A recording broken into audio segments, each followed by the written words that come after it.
वंदे पुरुषोत्तमम। आज हम लोग सत्यानुसरण के प्रसंग की चर्चा करेंगे जो हमारे ऋषि पितृदेव ने हमको समझाया है। प्रसंग है कि सद्गुरु के आदेश पालन के समान दूसरा मंत्र क्या है। श्री पितृदेव दादा बैठे हैं, दीप द्योतक को चर्चा करने को कहते हैं। दीप द्योतक बोले कि सद्गुरु का अर्थात इष्ट का, आदेश अर्थात गुरु जो कहते हैं, मंत्र अर्थात दीप द्योतक को चुप रहते देख श्री पितृदेव कहते हैं, जो मनन करने से त्राण मिलता है, मन शांत होता है, दुख कष्ट से परित्राण मिलता है, वही मंत्र है। और तृष्णा का आशय क्या है? प्रीतम तुम कहो। प्रीतम बोले जी प्यास। तुम्हें प्यास लगती है? जी हाँ। श्री पितृदेव अब दीप द्योतक से प्रश्न करते हैं, यदि मैं कहूँ कि जल के समान तृष्णा निवारक और कुछ है क्या, इससे क्या यह समझ में आएगा? कुछ विलंब से दीप द्योतक उत्तर देता है कि जल के समान तृष्णा निवारक और कुछ नहीं है। श्री पितृदेव बोलते हैं कि हाँ, और कुछ नहीं है, यह समझ में आता है। तब सद्गुरु के आदेश पालन करने के समान और कोई मंत्र है क्या? कहने से क्या समझ में आएगा? दीप द्योतक बोलते हैं कि सद्गुरु के आदेश पालन करने के समान और कोई मंत्र नहीं है। श्री पितृदेव बोले, हाँ, मंत्र अनेक हो सकते हैं, मन को शांत करने के लिए ढेरों उपाय हो सकते हैं, किंतु सद्गुरु के आदेश पालन करने के समान और कुछ भी नहीं है। तरल पदार्थ अनेक हैं, समुद्र का जल, कच्चे नारियल का पानी, दूध, घी और कितना कुछ, किंतु समुद्र के जल से तृष्णा नहीं मिटती। कच्चे नारियल का जल पीने से कुछ देर बाद पुनः प्यास लगेगी। दूध पीने से भी तृष्णा नहीं मिटती। कुछ क्षण रुक कर बोलते हैं कि दीप द्योतक तुम कहो तरल पदार्थ क्या है? दीप द्योतक बोलते हैं, जी तरल पदार्थ अर्थात तरल वस्तु। श्री पितृदेव जी बोले, पूरी बात समझा कर कहो। दीप द्योतक को निरुत्तर देख श्री पितृदेव जी बोलते हैं कि दूध, घी, तेल ये सब तरल पदार्थ हैं। इस प्रकार के अनेक तरल पदार्थ के होने पर भी तृष्णा निवारण के लिए जल जैसा और कुछ भी नहीं है। वैसे ही मंत्र अनेक हैं, किंतु सद्गुरु के आदेश का पालन करने से मन जिस प्रकार शांत होता है, अन्य किसी भी चीज से ऐसा नहीं होता है। सतीश दापाल बोले कि श्री ठाकुर जी का एक छड़ा मुक्तक के रूप में उपदेश वाणी है। श्री पितृदेव जी बोले, कौन सा छड़ा, कहो न। सतीश दा बोले, मंत्र किसे कहते हैं? जो कौशल धारण कर, सहन कर, वहन कर होता है जीवन में जय। श्री पितृदेव के आदेश से दीप द्योतक छड़ा को दोहराते हैं। श्री पितृदेव सुहाग भरे स्वर में कहते हैं, मैं कहूँगा मंत्र किसे कहते हैं, और तुम साथ साथ कहोगे, जो तुम धारण कर, सहन कर, वहन कर होता है जीवन में जय। इस प्रकार उनके द्वारा मंत्र किसे कहते हैं कहे जाने के साथ साथ दीप द्योतक परवर्ती अंश को दोहराते हैं। इसके बाद श्री पितृदेव प्रीतम, स्वस्ति रंजन, नमोदीप्ति, मुन्नी और जयंती से उपदेश वाणी को दोहराने के लिए कहते हैं। उनमें से प्रत्येक ने उपदेश वाणी को दोहराया। श्री पितृदेव जी बोले दीप द्योतक से, कंठस्थ हुआ क्या? अच्छी तरह कंठस्थ होना चाहिए। कब पूछ लूँ तय नहीं है, कभी भी पूछ सकता हूँ।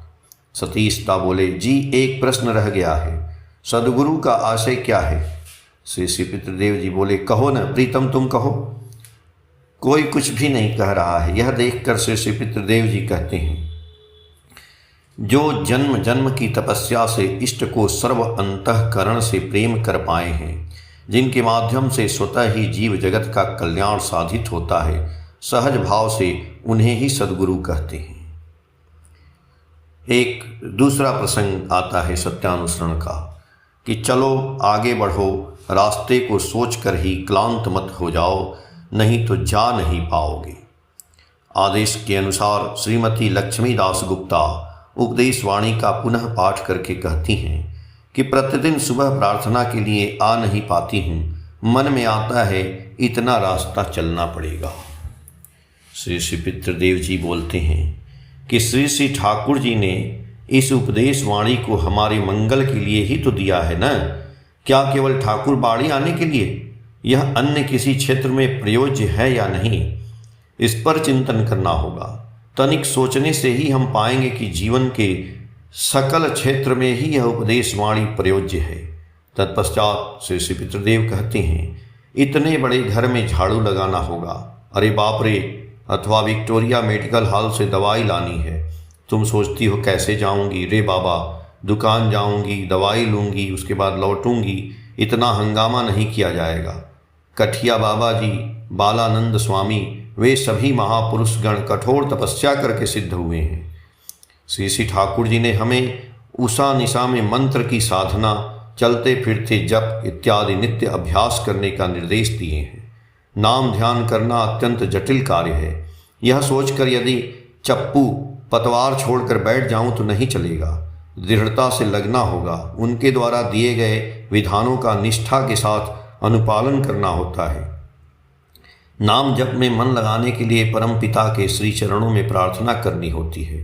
नाम रस में रम जाने पर कब घंटे बीत जाएंगे पता ही नहीं चलेगा। नाम जपने के लिए निर्दिष्ट समय की आवश्यकता है। इसके लिए अवश्य अधिकांश क्षेत्र में ही पूर्व जन्म की सुकृति की आवश्यकता होती है। एक और प्रसंग आता है सत्यानुसरण में कि जो पहले कूद पड़ा है, जिसने पहले पथ दिखाया है, वही नेता है, नहीं तो केवल बातों से क्या नेता बना जा सकता है। श्री श्री पितृदेव जी दिलीप चक्रवर्ती को चर्चा करने के लिए निर्देश देते हैं। श्री श्री पितृदेव सूत्र की ओर इंगित करते हुए कहते हैं, पहले कूद पड़ा है, पहले पथ दिखाया है। इस पर चर्चा करना आवश्यक है ना। किसमें पहले कूद पड़ा है, कहाँ कूद पड़ा है? दिलीप ने कुछ कहा। श्री श्री पितृदेव उदाहरण देने को कहते हैं। दिलीप इष्ट कार्य में कूद पड़ने का उदाहरण देते हैं। उसी क्रम में श्री श्री पितृदेव कहते हैं कि इष्ट कार्य में कूद पड़ने का आशय क्या है, अर्थात इष्ट स्वार्थ की प्रतिष्ठा के कार्य में आत्मनियोग किया, स्वयं को सौंप दिया। वह समझ गया है कि इस कार्य से देश और समाज का कल्याण होगा, मंगल होगा। यह सर्व कल्याणकारी कार्य है, यह कार्य ही सर्वोत्कृष्ट है। कूद पड़ने की बात कहाँ से आई? लोग पानी में कूदते हैं, अथाह पानी, उसमें कूद पड़ते हैं। वहाँ कूदने के लिए अच्छी तरह तैरना आना चाहिए। पानी में तो चला नहीं जा सकता है, इसीलिए तैरना सीखना होता है। पानी को आश्रय करके रहना होता है। इष्ट कार्य में कूद पड़ने से इष्ट को आश्रय करके चलना होता है। पीछे मुड़कर देखने का विचार नहीं रहता है। बाधा विपत्ति की उपेक्षा करके ही कूदता है। इष्ट कार्य में जो कूद रहे हैं वे घर संसार सबको तुच्छ मानकर ही कूदते हैं। जो इष्ट कार्य को मुख्य मानता है वह इष्ट से प्रेम करता है। इष्ट को प्रेम करने से सबसे प्रेम करेगा, सबके साथ प्रीति का संबंध बनता है। साथ ही इष्ट क्या चाहते हैं, अपना चलन, अपनी कथनी, अपनी करनी तदनुसार नियंत्रण करके चलेगा। इससे हटकर यदि कहूँ इष्ट कार्य करूँगा और सबके साथ बहस लड़ाई झगड़ा होते रहेगा। जो इष्ट कार्य में कूदता है उसकी सहनशीलता धैर्य भी अधिक है। अथाह पानी में जो कूदता है उसे तैरना आता है। किस अवस्था में कैसे तैरना होगा, कैसे आगे बढ़ना होगा वह जानता है। पानी के साथ प्रीति का संबंध होने से ऐसा संभव है। प्रीति का बंधन जब होता है तब कूद सकता है। जो व्यक्ति इष्ट स्वार्थ की प्रतिष्ठा के कार्य में कूदता है, हो सकता है कि पहले वह कोई बड़ी नौकरी करता था अथवा व्यवसाय करता था। उसके बाद जब इस कार्य में कूदता है तब तो प्रत्येक मास में हाथ में रुपए पैसे नहीं आते हैं, तथापि उसके मन में इसका कुछ भी प्रभाव नहीं पड़ता है। हो सकता है कि एक बेला बिना कुछ खाए ही गुजर जाए।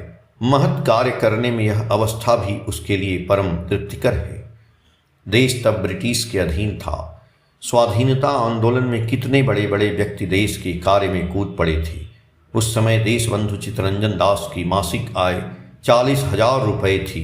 उस आय को छोड़कर वे देश के कार्य में व्रती हुए। वे देश के लोगों पर निर्भर होकर चलने लगे। इष्ट स्वार्थ की प्रतिष्ठा के कार्य में कूदने के लिए इष्ट की इच्छा अनिच्छा समझना होगा। इष्ट जो चाहते हैं तदनुसार स्वयं को तैयार करके अग्रसर होना होगा। इष्ट की दया पर निर्भर करना होगा।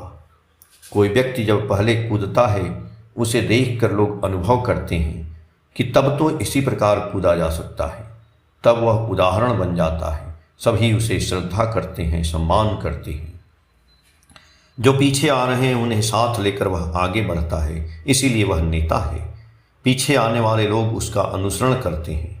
देश बंधु ने आय उपार्जन सब त्याग दिया, अपना मकान संपत्ति सब देश के लिए दान कर दिया। यह सब देख अनगिनत युवक देश के कार्य में कूद पड़े, स्वाधीनता के लिए जीवन उत्सर्ग कर दिया। इसीलिए देश बंधु नेता हैं। इसी तरह सभी क्षेत्र में इस प्रकार का उदाहरण दिया जा सकता है। श्री कंठदा बोले, किसी भी नीति के द्वारा नीत गृहीत होने से नहीं होगा, किसी जीवंत आदर्श के निकट नीत होना होगा। पहले नीत नहीं होने से आगे कैसे ले जाएगा। श्री बड़दा जी बोले, नी का आशय है प्रापण। सतीशदा बोले, जो कुछ दिलवाने के लिए ले जा रहा है। अमूल्यदा बोले, जो लोग नेता हैं वे आदर्श पुरुष को ले जाते हैं। पंडितदा बोले, मार्ग नहीं मिलने पर और किसी को कैसे ले जाएगा। ब्रज गुरुदा बोले कि पहले कूद पड़ा है, अर्थात स्वयं सरेंडर किया है, उसके बाद ले जा रहा है। श्री बड़दा बोले कि स्वयं यदि ठीक नहीं हो तो कोई आगे कैसे ले जाएगा। ननीदा बोले, कहाँ कूद पड़ेगा, आदर्श में। हरिपददा बोले, आगे नहीं जाने से कैसे दिखाएगा। श्री बड़दा जी बोले, कोई जल में कूदता है, क्या वह डूब मरने के लिए कूदता है। हरिपददा बोले, जी नहीं। श्री बड़दा बोले, फिर। हरिपददा बोले कि जी उसे अवश्य तैरना आता होगा। श्री बड़दा जी बोले, हाँ, पहले तैरना सीखता है फिर जल में कूदता है। परेशदा बोले, आजकल नेता क्या वैसे हैं। श्री बड़दा जी बोले, तुमने कितनी पुस्तकें पढ़ी हैं। नेताजी माता पिता के धर्म का अनुपालन करते थे, धर्म पर उनका अत्यधिक विश्वास था। उन्होंने स्वामी विवेकानंद की पुस्तक पढ़कर मातृभूमि के लिए आत्मत्याग किया। नेताजी सुभाष चंद्र बोस देशबंधु चित्तरंजन दास को आदर्श मानकर चले। नेताजी जब कोहिमा पहुंचे, उनकी माता के पास किसी ने जाकर कहा कि नेताजी हमारे देश में पधार चुके हैं, अब वे हमारे देश के राजा बनेंगे। तब उनकी माता ने कहा, ऐसी बातें मन में बिल्कुल भी नहीं लानी चाहिए। हमारे देश में आने से वह एक साधारण सेवक होगा। जय गुरु।